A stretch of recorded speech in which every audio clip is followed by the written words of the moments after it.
Hi hello friends, ಎಲ್ಲರಿಗೂ ನಮಸ್ಕಾರ. ಇವತ್ತು ಬಂದು ಮಾರ್ಚ್ 31 ಸೋಮವಾರ. ಎದ್ದ ತಕ್ಷಣ ಪಪಾಯ ಹಾಗೆ ಅದ್ರ ಜೊತೆಗೆ ಎಳ್ನೀರು, ಚಿಯಾ ಸೀಡ್ಸ್. ಇದು ದೇಹಕ್ಕೆ ತುಂಬ ತಂಪು. ಒಂದು ಕಡೆ ಈಟ್ ಆದರೆ ಒಂದು ಕಡೆ ತಂಪು. ಈ ವಾತಾವರಣಕ್ಕೆ ನಮ್ಮ ಆರೋಗ್ಯನೂ ಒಂದು ಕಡೆ ನೋಡ್ಕೋಬೇಕು, ಇನ್ನೊಂದು ಕಡೆ ಬೇಸಿಗೆನ ಅಥವಾ ಮಳೆನ ಚಳಿನ ಅದ್ರ ಮೇಲೂ ಆಹಾರನ ಸೇವನೆ ಮಾಡಬೇಕು ಅಲ್ವಾ. ತಿಂಡಿಗೋಸ್ಕರ ನಮ್ಮ ಹುಡುಗರೆಲ್ಲ ಎಲ್ಪ್ ಮಾಡ್ಕೊಡ್ತಾ ಇದ್ದಾರೆ. ಅವ್ರು ಕೇಳಿದಂತಹ ಚಪಾತಿ ಅದ್ರ ಜೊತೆಗೆ ಇಷ್ಟು ವೆರೈಟಿ ಅಡುಗೆಗಳನ್ನೆಲ್ಲ ಮಾಡಿ ತಿಂತಾ ಇದ್ದೀವಿ. ರೇವಂತ್ ಹೇಗಿದೆ? ಯಾವ್ದು ಇಷ್ಟ ಆಯ್ತು ನಿನಗೆ? ಎರಡು ಇಷ್ಟ. ಕಾಲಕ್ಕೆ ಸ್ವಲ್ಪ ಉಪ್ಪು ಆಯ್ತಾ ಕೂಡ ನಿಮಗೆ?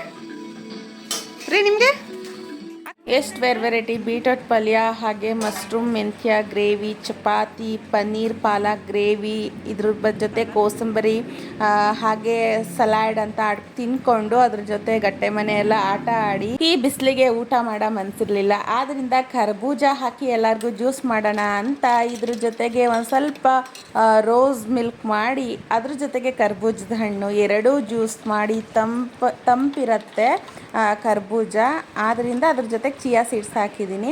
ಸೊ ಎರಡೂ ಜ್ಯೂಸ್ ಮಾಡಿ ಕುಡಿದ್ವಿ. ಕುಡಿದ ನಂತರ ನಾವು ಹೊರಟಿದ್ದೆ ದೇವಸ್ಥಾನಕ್ಕೆ. ಈ ವ್ಲಾಗು ಕಂಟಿನ್ಯೂ ಆಗುತ್ತೆ, ಎಲ್ಲಿಗೆ ಏನು ಅಂತ ಪಾರ್ಟ್ 2 ವಿಡಿಯೋದಲ್ಲಿ ನೋಡಿ. ಸೋಮವಾರದೇ ಕಂಟಿನ್ಯೂಷನ್ ವ್ಲಾಗು. ನಾವು ಮಧ್ಯಾಹ್ನದ ಮೇಲೆ ಜ್ಯೂಸ್ ಕುಡ್ಕೊಂಡು ನಾವು ಹೊರಟಿದ್ದ ದೇವಸ್ಥಾನನೇ ಕಳ್ಳಳ್ಳಿ ವರಹನಾಥ ಸ್ವಾಮಿ ದೇವಸ್ಥಾನ. ಇದು ನಿಮ್ಗೆಲ್ಲರಿಗೂ ಗೊತ್ತೇ ಇರುತ್ತೆ. ನೀವು ಸೈಟ್ ತಗೋಬೇಕು ಅಂತ ಅಂದರೆ, ಮನೆ ಕಟ್ಟಿಸ್ಬೇಕು ಅಂತ ಅಂದರೆ ಈ ಒಂದು ದೇವಸ್ಥಾನಕ್ಕೆ ಬಂದು ಇಟ್ಟಿಗೆ ಇಲ್ಲಿ ಸಿಗುವ ಮಣ್ಣನ್ನು ನೀವು ಇಲ್ಲಿ ಪೂಜೆ ಮಾಡಿಸ್ಕೊಂಡು ತಗೊಂಡೋಗಿ ಅವ್ರು ಹೇಳ್ತಾರೆ ಯಾವ ರೀತಿ ನೀವು ಪೂಜೆ ಮಾಡಬೇಕು ಅಂತ.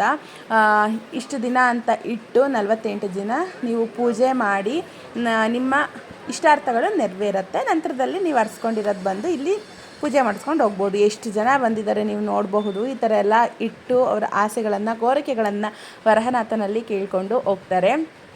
ಇಲ್ಲಿ ನಂತರದಲ್ಲಿ ಮುಂದೆನೇ ವೆಂಕಟೇಶ್ವರ ಸ್ವಾಮಿ ದೇವಸ್ಥಾನ ಇದೆ. ಎರಡು ದರ್ಶನ ಮಾಡಿಕೊಂಡು ಇವಾಗಂತೂ ತುಂಬ ದೊಡ್ಡದಾಗಿ ಇಂಪ್ರೂವ್ ಆಗ್ತಿದೆ. ಇನ್ನೂ ಕೆಲಸ ಕಾರ್ಯಗಳು ನಡೀತಾ ಇದೆ. ನಾವೆಲ್ಲ ಮುಗಿಸ್ಕೊಂಡು ಅಲ್ಲಿಂದ ಊಟಕ್ಕೆ ಅಂತ ಹೊರಟ್ವಿ.